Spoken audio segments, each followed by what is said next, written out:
ɗo yarate hande jiɗɗen ko enen fof gossodiren haqqillaji ko faati e otoji ɗi ganduɗa député ji ɗi codanama ɗumen. Sa ƴeewi yimɓe hewɓe mbi jojjani ɗo leydi ndi tolni ɗo hande e tampere jojjani député ji ene codane fodde wonde 150 oto wonde ɗum wonɗo wawno hejje. ɓe mbi ɗum ko bonande kalis, waɗi wiɓe ɗum ko bonande kalis, saabu hande leydi ndi ene hatojini e kalis. alay saago noon jewten nanodiren, saabu eɗen poti famodirde. yimɓe hewɓe nene mbiya otoji codateɗi ɗi jojjani, on kalis wonto wawi nadde, on kalis ko nosde ko wadde gundadat. waddi eɗen poti andude kam député ji koko meeɗi sodanede otoji gila ha ɗo yarete. darti ko seeɗa e manda mabɓe ɓennuɗo o président Macky Sall watti waɗandeɓe indemnisé, watti rokkudeɓe transport uji mabɓe e juuɗe. kala député so tawi lewru maayi aɗa jogui 900 000, aɗa jogui 150 ujunere, ɗum ko yawa transport ma ummade galle ma yaade assemblée, ya ƴettu taxi ji an andi no mbaɗata. kono kala député aɗa jogui 900 000 mo dokkerɗa. ɗum waɗi o sodananoɓe otoji ɗo yarete. oɗo régime ari walla hade men yettade ɗon, kala lewru député aɗa heɓa 900 000. waddi hitande nde député fof ene heɓa million ngaji 150 ujunere. ɗum woni transport muɗum par hitande. so tawi ko duuɓi joyyi ɗi mandama duuɓi joyyi, député fof so tawi calculanama ko heɓata 900 000 par mois ko wonata ko 54 million, woni 5 ans o duuɓi joyyi ɗi 54 million. ɗum kam ko a tottama, sa yiɗi ƴetta kalando, sa yiɗi garda koyɗe, sa yiɗi an andi. l' essentiel ko ɗum ɗo woni ko dokkerɗa ko andi. joni noon min mi haaldani e professeur, min mi haaldani e intellectuel o, min mi haaldani e neɗɗo mo ganduɗa ko gando ha ɓurti janggoyi ko Sorbonne, rewi ko Washington, ari université. wona on kaldanmi koye nenam gonɗoto e paale hande, walla mamam walla kawam gonɗo ɗo ni mo humpitaki, mo haqqille mum ƴakka, biyaɗo fodde wonde milliard uji 6 mbaɗama e otoji, o jaggi tan ko kalis bonnama. alay sago ganden oɗon kalis wona kalis mo ganduɗa ko gaddoyaɗo e kalis leydi ndi wiye yo soode otoji. alay sago ganden ɗum. eɗen poti andude oɗo kalis kam ko goɗɗo. ɗum ɗo ko transport uji mabɓe kamɓe député ji ɗi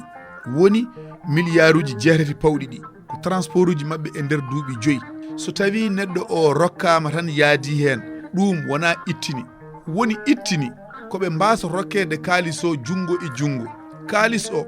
haadi hawrata ko 54 million. yo soode, moni fof yo sodana hen oto o noon waɗetake e inde ma, oto o waɗete koye inde assemblée nationale. oto o ko oto leydi ndi. sa waɗi ɗo manda ma so gasi ko ɗo goppata, so woɓɓe gari ƴetta. ene wawi ni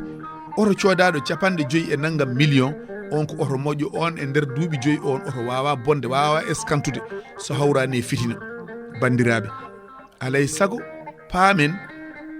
yimɓe hande luuhoɓe ene mbiya ɗum ko bonande kalis. waddi woni bonande kalis kay ko ittude fodde wonde e 54 million dokka neɗɗo mbiya ɗum, dokka ɗum jungo mum tan mbiya yewat transport, ko kañum jeeyi. so welama passa, so welaka wasa pasde. kono sa itti 54 million o, a soodi oto o noon wona e inde ma. oto o ko oto leydi ndi, caggal aɗa liggono leydi ndi, ko hen jarata, ko hen gartata. so tawi a gayni liggana leydi ndi, ko ɗo goppata, so lomtotoɗom o so ari on ƴetta oto. mboɗo sikki bandiraɓe ko ɗum woni ittini, ko ɗum woni wadde économisé ngalu leydi. wona wiyede moni fof yo rokka 54 million waɗa koyngal tuubu muɗum, ko wela fof waɗa hen. parfois ni ne wawi wasde dawde. sa yiɓi oto kam so a dawani kam ma oto fofto. goɗɗum ko yimɓeɓe poti famminede hen, oto codateɗo 54 million o avec package, holko jimmi wiide, holko wondi hen. oto o ene wondi e assurance muɗum duuɓi 5. oto o ene wondi e entretien mum duuɓi 5 coggo ko hen jeeya holko saabi ɓeɓe ganduɗa nene assemblée nationale eɗen jiiya hande ngoɗo duko ɓe pamminta yimɓeɓe holko woni hen wona tan oto sodama gasi yo assemblée kadi yo ya ƴeewoya assurance mum yo assemblée yo ya ƴeewoya manan so oto dañi caɗele mais oto o ene wondi e entretien muɗum duuɓi 5 ɗi oto o ene wondi e assurance mum duuɓi 5 ɗi yimɓe kadi ene ponno dugde mbiya oɗo kalis de jaltugol makko sa yi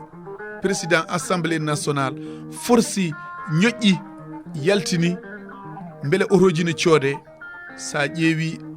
joom marché o ko sehil makko walla ko bandiko walla alay saago yimɓeɓe ganda jeeyɗo sénégal otoji o ko meɗɗo yeyde état sénégal otoji wona tan asance sama sutta ko huywata mbaɗaɗo créé tan e balɗe 3 walla hitande wiye mana ene rokke marché fodde wonde 8 milliards non wona yo laaɓ e haqqillaji yimɓeɓe yo laaɓ e haqqillaji yimɓeɓe ko procédure normale gueɗe ɗe ndewi saabu député Thierno Alassane Sall député Pape Djibril Fall ɓe ene jeeya e commission mo ganduɗa ɗowoɓe gueɗe ɗe codgol otoji ɗi ha rewa lawol ɓe ene jeeya hen waddi procédure codgol otoji pour député ji koko rewi lawol hay hunde ala ko woni hen kadi mboɗo sikki wona sikkiɗe ko pelliddigol wonɓe ganduɗa wona codgol otoji ɗi waɗɗumen dérange ko président assemblée nationale ko on waɗi ɓe dérange par ce que won gundandat e noosuji gonannoɗi e assemblée nationale ko ɗin woni ɗi godani joni hankkadine tous les moyens sont bons gam herƴinde mandat makko o tous les moyens sont bons waddemo innirdemo kala façon inde colel hani min mbiyamo mana gurgutal kono enen pop eɗen gandi so tawi no procédure codgol otoji assemblée nationale ngol rewani lawol waɗama no fotirni waɗirde eɗen gandi Ceerno Alassane Sall hofani ɗemgal muɗum eɗen gandi Pape Djibril Fall hofani ɗemgal mum e woɓɓe wonɓe toon won noon yiɗɓe yo otoji coode wonɓe jiiɗa ɓe jiiɗi ko yo keeb kalis o e juuɗe munen ene mbaɗa gundandat ene waɗi yiɗɓe ɗum ene waɗi yiɗɓe yo otoji coode tawa janggo e jaam so tawi mandat o gasi otoji ɗi ene keddo ɗo ene keddono ɗo leydi ndi te enen fof eɗen gandi suɓi président assemblée nationale ko Ousmane Sonko enen fof eɗen gandi mo lelnanani ɗemgal président de la république mo nuɗɗinanaki ɗum nuɗɗinanta ko président assemblée nationale enen fof eɗen gandi soko tawi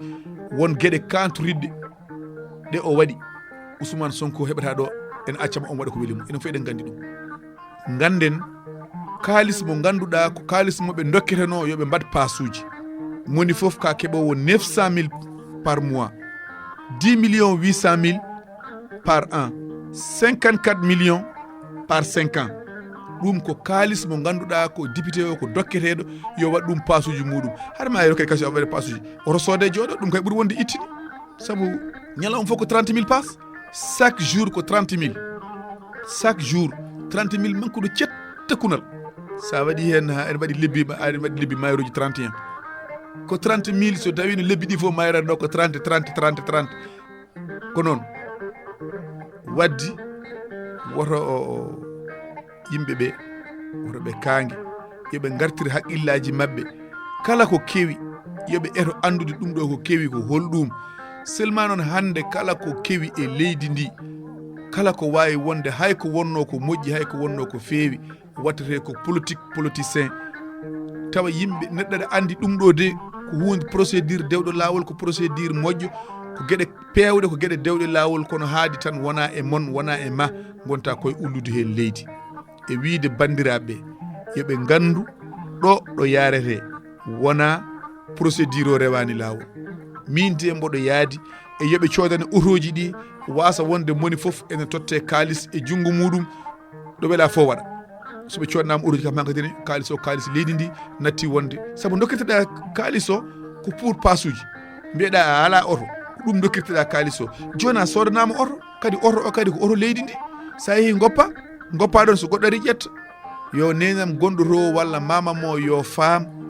wona kalis nokkaɗo e kees tan haɓe coodane otoji wona kalis mo alano ɗo ko kalis jaltuɗo ha paari ko goɗɗo ha paari moɓe ponno tottede yoɓe mbaɗ pasuji mi arta hen ko on kalis ɓe codante otoji ɗi mbaɗe inde leydi ndi ene wonde assurance mum ene wonde entretien muɗum pendant 5 ans duuɓi 5 ko ɗum woni ittini o ko ɗo woni yimɓeɓe yo paam ko ɗo henne ittini o woni.